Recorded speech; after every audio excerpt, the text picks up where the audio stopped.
Welcome back to Tousi TV, your global news channel. I'm Tousi, and this is some breaking live coverage coming from Afghanistan. Yes, the conflict between the Pakistani army and the Taliban has escalated. Kabul, the capital of Afghanistan, has now been hit by the Pakistani. And the Taliban are now begging for a ceasefire just for a few hours, which is currently being negotiated. In this live stream, we're going to give you guys the latest footage coming from this war. Of course, this is a follow-up on what we reported a couple of days ago. Things are getting much worse. It started with the border and now it's reached the capital. And we have some exclusive footage from the Taliban fighters on the border with Pakistan. Instead of fighting, they were literally drinking a cup of tea. And of course, their leaders and generals dragged them away. And they were surprised that they were being dragged away, saying that we're still waiting for our strawberry. We're just having tea. We're waiting for our strawberry. It's all kicking off. And of course, a follow-up on the previous live update earlier today about what's going on in Gaza.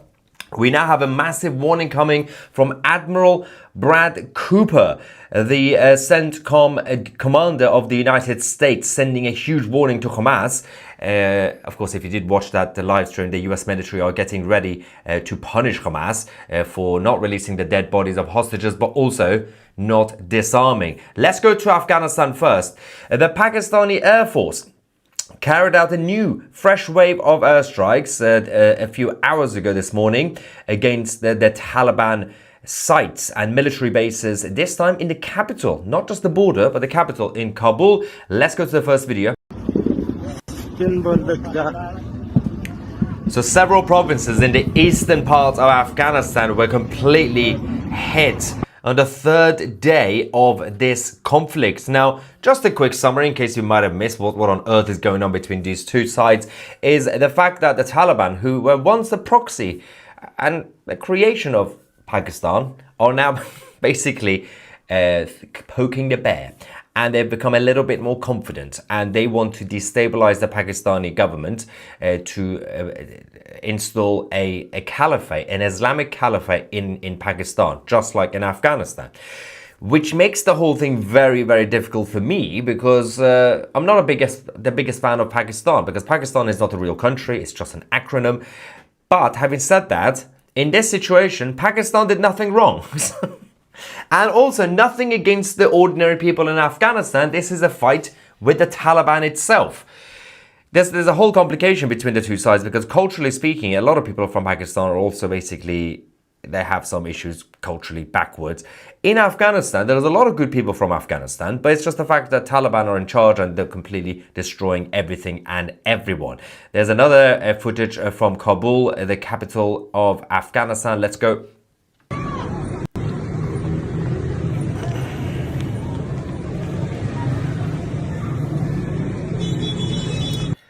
Now, all this started a few days ago when the Taliban from Afghanistan were trying to destabilize the Pakistani government, as we said, and some of the clashes were just happening in the border.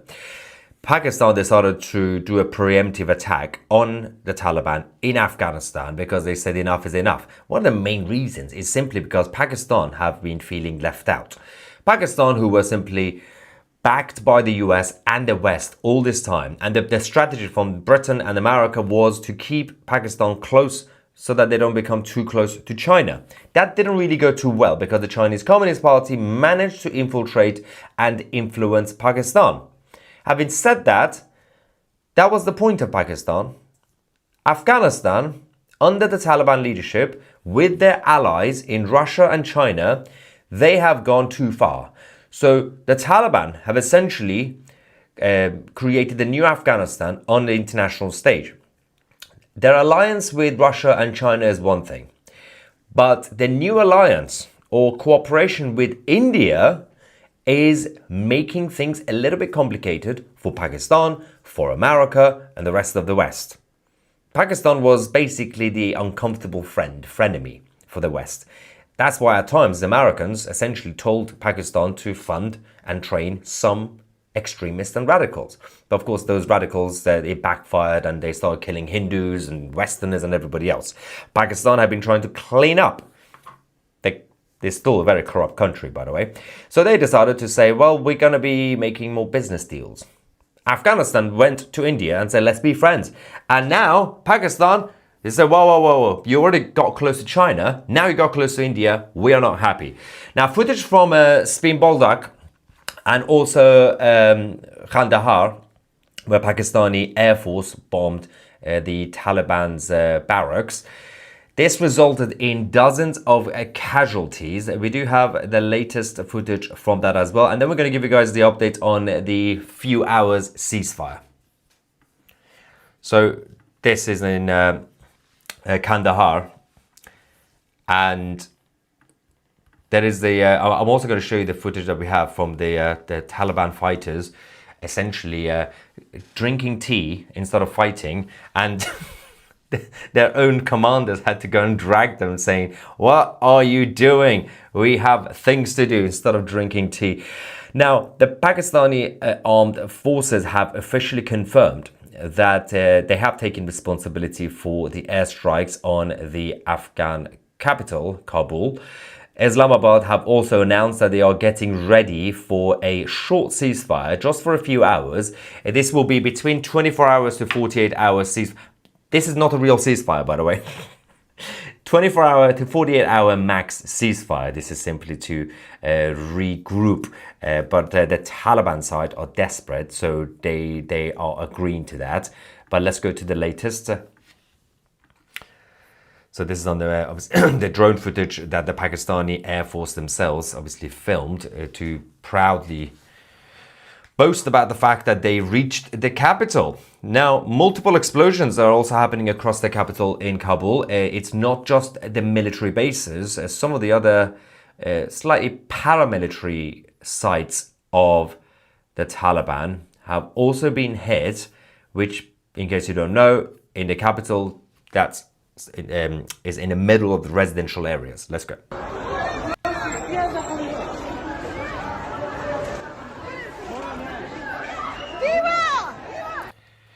Which goes against everything that the Taliban leadership have been saying over the last few years. In fact, we've had some British politicians, I think it was Tobias Ellwood, a former Tory MP, or I don't know if he's still a Tory MP or not. He's a wet liberal globalist, and he went to Afghanistan and he said, you know, the Taliban are bad, but at least Afghanistan is now stable. People can live in it. I mean, you won't have any rights, but you can live in it. They don't have any checkpoints anymore, which was very good. Well, it's not that stable anymore because look what the Taliban did. Now, now that the Pakistanis are a little bit angry. Now, the fighting obviously resumed. This is the most insane thing, this picture. This is actually was when the Taliban forces attacked the Pakistani border post at the Chaman Spin Boldak crossing. This is essentially the main trade gateway. Over the past day, around 700 Taliban Islamists reinforced the border zones in Helmand and Kandahar and also Paktiva, and they destroyed the gate. This is the Pakistani side. Now, again, if you F around, you are going to find out. The reason that this is not really a fair fight, it's the other way around. Remember when India was fighting against Pakistan? India had all the advanced technology and everything else. The Pakistanis got annihilated. The Pakistani side got annihilated, but they still somehow self-identified as winners. In this case, the Pakistani army are extremely superior compared to the Taliban. And I'm going to explain why in a minute, because we have a video showing what the Afghans are actually using in their military. But before we do that, let's go to the latest footage from Kabul, the capital. Now, so in order to fight properly, because Afghanistan haven't really had to fight against an external enemy in a very long time. They've had civil wars and civil conflicts, right? They had to bring out the Cold War era tanks. So this is literally the Soviet Union era T-55 tanks that have now been sent to the Pakistani border. It's extremely embarrassing. It's the year 2025, and the Afghans, this is one of the reasons they are getting closer to China and also India to kind of get some more support when it comes to military equipment. This is what they're using against the Pakistanis.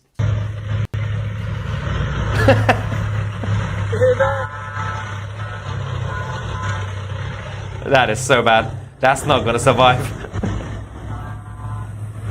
Wait. Look at that. Oh my god.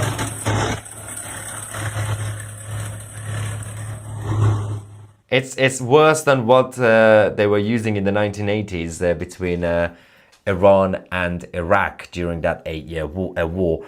These tanks, they are extremely feeble, and also it's not really just about the tanks themselves, it's about who's driving it and who's going to be in it to use it. You saw the so-called Afghan military personnel. I don't think they know what they're doing, even with those tanks. So, but they were showing off. They were showing off with their T-55s. Anyway, having said that, let me show you the map of where we are dealing with. By midnight last night, October the 15th, the Taliban units struck the Pakistani checkpoint, as we said, near Khaman. Pakistan then responded with artillery, drones, also drones and airstrikes. The Pakistani Air Force eventually retook the post. Massive clashes, but then the fighting, as you see on the map, spread to Shorka and also Zazi Maidan and many other areas to the south of Kabul. Pakistani forces destroyed at least 8 Taliban armored vehicles and tanks and multiple outposts. Now, Islamabad in Pakistan are reporting that between 70 to 80 Taliban fighters were killed, and at least 7 Pakistani soldiers were also eliminated. So it's a bit of a morale boost for the Pakistani army after their embarrassing performance against India a few months ago. This time, they seem to be doing quite well because they're fighting against the Taliban, who don't even know what they're doing anymore. Now, more footage showing the Taliban troops deploying the T-55 tanks from the Soviet Union days going towards the Pakistani border. And then I'm going to show you the tea drinkers. Let's go.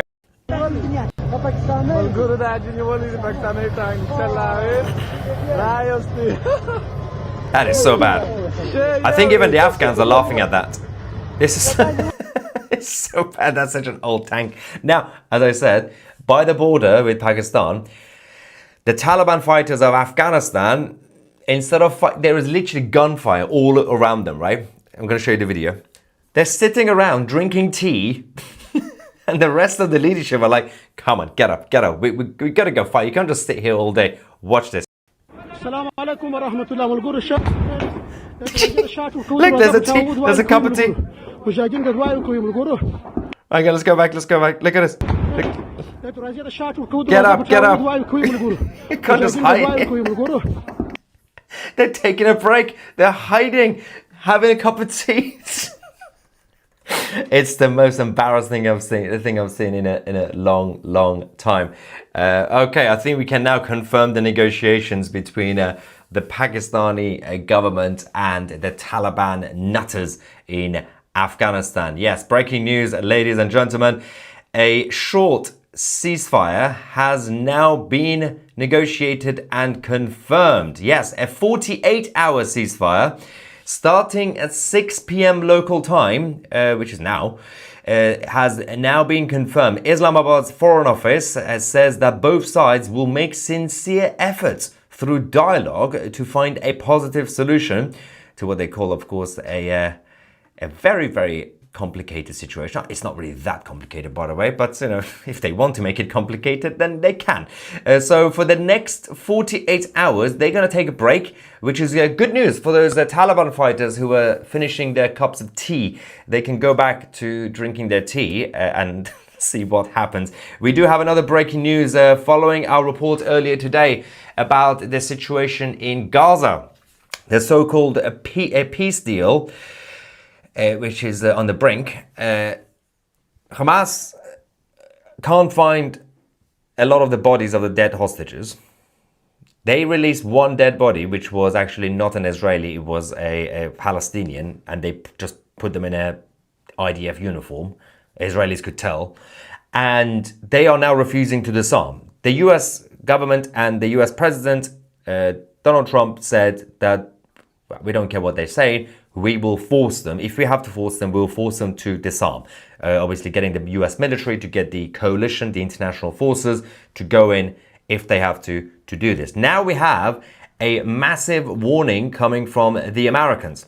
The Admiral Brad Cooper, the CENTCOM commander of the United States, has now sent a strong statement to Hamas in Gaza, saying, "We strongly urge Hamas to immediately suspend violence and shooting at innocent Palestinian civilians in Gaza, in both Hamas-held parts of Gaza and those secured by the IDF behind the yellow line. This is a historic opportunity for peace. Hamas should seize it by fully standing down, strictly adhering to President Trump's 20-point peace plan, and disarming without delay.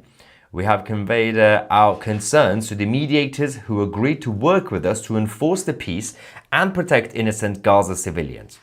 We remain highly optimistic for the future of peace in the region." Admiral Brad Cooper, CENTCOM commander. So it's interesting because obviously we were one of the first to report this a few hours ago. And as usual, the reaction to people when they see it, they're like, this is not happening. Tousi TV is spreading fake news. Just because we do it before the mainstream media doesn't mean it's fake news. Yeah, there seems to be a bit of urgency now from the American side to tell the international coalition. And they are probably most likely going to be using Egypt and Turkey to go in and force Hamas to give up their arms. Having said that, if the US military have to do it directly themselves, they will do it. But I don't think President Trump wants to just randomly use the US personnel for that when they can just use the role of America, which is to supervise and monitor this peace deal. So they can just basically tell Turkey, as a NATO member, for example, and Egypt, to go in and say, well, you guys agreed to this peace deal. Go and get your friends in Gaza to give up their arms. If they don't, we could just tell the IDF to go back in. That's basically it. So nothing actually has been achieved yet. And as I said in the previous live stream, President Trump's strategy when it comes to geopolitics, which is really interesting, is to create the reality before it's actually happening. So he said, well, I'm saying there's peace, so there is peace. Everybody come here. And then everybody has to do peace. But there's always one person who said no, which is now Hamas. But for good news, as I said, for the Taliban, for the next 48 hours, they could take a break. And I wonder how many of them are going to be leaving Afghanistan to come to the West as so-called refugees and asylum seekers. So the Western European governments say they need to keep an eye on what's going on between Pakistan and Afghanistan, because there's going to be a huge wave of border crossings, illegal immigrants coming from that region. Now, reaction time. We have some super chats here. We have, why are you ignoring a vote fraud case? King Bench Royal Court. You've been told to. That's not English, but okay, I don't understand what's going on here. Thanks for that. Yeah, I was told to. I don't know by whom, but someone, I'm guessing, told me. Ivan says, but everything stops for tea. It's the rule. This is the influence of the British Empire. The British Empire's influence in Afghanistan is the reason the Taliban fighters, instead of fighting, were just sitting around hiding, drinking tea. It's so good. That was actually, to be fair, the highlight of this conflict was... and I love that the superiors who were there, like, saying, can you get up? They had to still, like, we can't drag them. We're going to have to be nice about them. Come on, just please, stop drinking tea. We got the Pakistanis at the border. Oh, no. Right. Maximus says, go Team America. Although I'm trying to see if the White House are going to take credit for this ceasefire between Afghanistan and Pakistan. President Trump could say, this is the 9th war I've now stopped. Brilliant. T won the Battle of Britain. Yeah, T wins everything, essentially. And he says Afghanistan has a massive amount of opium and that goes all over. Yeah, to be fair, one of the problems with Afghanistan is that compared to, for example, Colombia produces a lot of cocaine, right? But they mostly sell it. They are business people, right? They don't consume that much. But in Afghanistan, they're not the best traders or merchants because they have a lot of opium and they use it themselves rather than sell it. This is why the Taliban are constantly high. It's sort of like the Houthis in Yemen, but it's by choice. The Houthis are completely addicted. They just can't help. They can't function without drugs. But the Taliban, I think it's a bit of complacency from the Taliban's perspective, because I think 30 years ago when they were in charge, that's also why they got hammered by the Americans. Once they got back, they now think they're the kings of the whole region. They've gone back to drug taking. They're constantly high. And now they're getting hammered by the Pakistanis. Are we going to ignore the cowards? Maloney joined the European Commission in approving sanctions and arms embargo. The Danish conservative. This is the same comment that Kemal posted about 3 days ago and also a week ago. It's the exact same wording. Yeah, I don't think anybody is ignoring so-called cowards, but thank you. We've already responded to that comment before. Mez says, here's a $5 to cover their tea. Do you really expect... Firstly, it's the Australian dollar. It's not real. Secondly, that's a joke before Australians tried to invade Britain. Secondly, I don't have direct contact with the Taliban. So, although my good friend Benjamin Butterworth has contacts with the Taliban. So, for those who don't know, Benjamin Butterworth is a neoliberal journalist in Britain, and a bit of wokey, not fully woke, just a little bit woke. But he's a neocon, so he wants to bomb all the countries. The thing about Benjamin Butterworth is that as a journalist, when Afghanistan went back to when the Taliban went back into Afghanistan a few years ago, he managed to get contacts with the Taliban leadership to interview them, which is very good journalistic work. The problem with that was that they had his number, someone gave it to them, and one night Butterworth was out in central London in Soho, gay village, because he's gay, and he was just out drunk at like 2 a.m. in a nightclub, and his phone rang, and he happened to be the Taliban. So he had to pick up the phone drunk to the Taliban from a gay club, yeah. So that was Benjamin Butterworth has connections. So if you want, I can send this $5 to him so he could give it to his friend in Afghanistan. But I think we'll be taxed a little bit. All right, David, thank you so much for that. By the way, Australians, that was a joke about your dollar.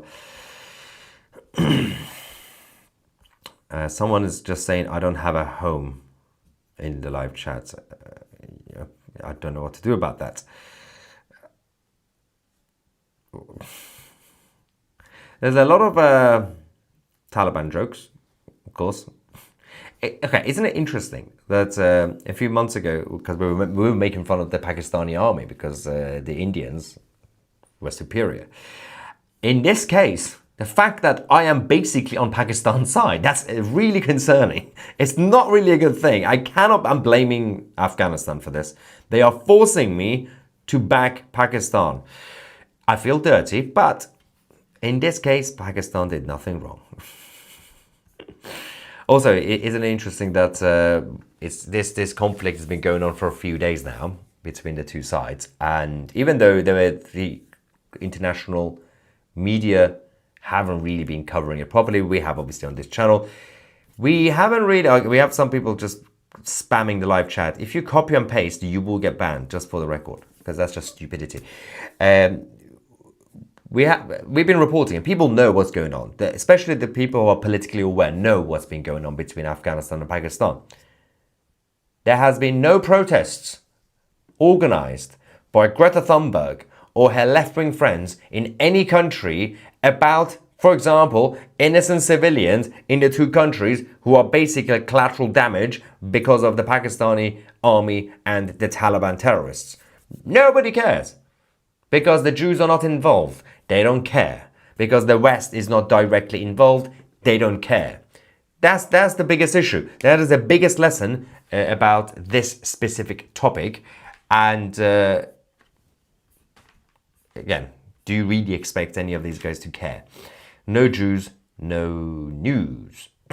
All right. There's more reaction here. David again. They need to sell and use the manufactured arms somewhere. Dollars. Well, which one? Which side?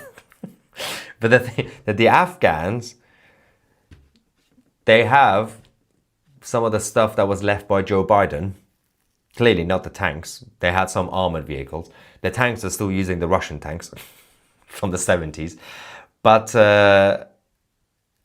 the Pakistani side, yeah, there's a lot of contracts with the weapons manufacturers. It's in the interest of Pakistan to keep using them. Also, the weapon manufacturers are going to sell more now to Pakistan. There's always money in this. But speaking of their T-55 tanks, their Soviet-era tanks, back in the 1980s, as we said, the war between Iran and Iraq, even at the time, because the Islamic Republic, once they took over Iran, the Islamic occupiers, in 1979, and then 2 years later, Saddam from Iraq attacked Iran. The Iranian regime was stupid. They basically killed all the generals, all the experienced people in the military, because they were linked to the Shah. They also destroyed so many of the military equipment. So they were left with, at the time, old school equipment, which was early Soviet era. So some of them were like the T-55 tanks. At the time, people were making fun of the Islamic Republic, saying, ha ha, you got old stuff using. It's now the year 2025, and you're still having the same tanks in Afghanistan. Why? Come on, why? This is again one of the main reasons the Afghans are trying so hard to get into BRICS. And they are basically using their friends in Russia and China and India to ensure that they are protected, because they know that nobody wants them. Literally nobody in the region wants the Taliban. The Islamic Republic of Iran don't want them. Pakistan don't want them. Everybody around them. India don't really want them. India is simply doing business with them to basically piss off the Pakistanis as well. And again, it's part of the BRICS strategy. The order comes from Beijing. It's not even Modi himself. It's just pure geopolitical business. All right. What's going on? Someone says, how are you comparing a 36-month-long genocide, that is a long genocide, with a fake war between Pakistan and their proxy? So you don't really have genocide in a small place like Gaza that could last 36 months. As I've been saying since the year 2023, Gaza is smaller than my living room. If the Israelis wanted to do genocide, it would have taken them 45 minutes to do it. So 36 months is a very, very long time for a genocide that has somehow resulted in the Gazan population increasing, because they still have a lot of babies. So that's not a genocide, that's just war. And fake war. So this war between Pakistan and Afghanistan is, you can technically call it a fake war, because it's not even that ideological. Pakistan claims that the Taliban want to destabilize Pakistani government to install an Islamic caliphate in Pakistan. Now, that's not the main reason. The main reason goes back to the Eastern globalist bloc, BRICS. It's about the relationship with India and China and Russia. And the fact that they really don't want the American influence back in Afghanistan. Because President Trump is demanding that the Taliban give back one of the US military sites. So they have to cause chaos to prevent that. Pakistan need to use some of their equipment, and they want to basically practice for the next war with India. That's what the Pakistanis are doing. Partly. Ivan says Cold War tanks for the win. They didn't even do well in the 70s and 80s. One of the reasons there was a deadlock at the time was because even for the time, those things were not good enough. Anyway, we will keep you guys posted. So for the next about 48 hours, we should expect a bit of a break between these two sides, and then it's going to kick off again unless President Trump gets involved as usual. Subscribe to the channel. I'm Tousi, and we are the media.